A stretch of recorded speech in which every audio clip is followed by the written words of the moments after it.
ਕਿੱਥੇ ਦਰਦ ਹੁੰਦੀ ਹੈ?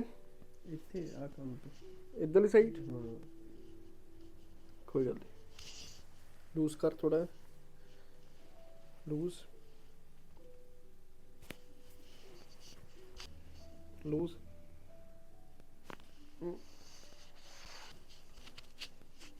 ਆ ਪੁਆਇੰਟ ਜਿਹੜੇ ਆ ਨਾ ਇਹ ਰਿਲੀਜ਼ ਕਰ ਦਿੱਤੇ ਐਂਡ ਇਹਦੇ ਵਿੱਚ ਫਰਕ ਪੈ ਜਾਏਗਾ ਹੌਲੀ ਹੌਲੀ। ਠੀਕ ਹੈ, ਹਟ ਗਈ ਫਿਰ।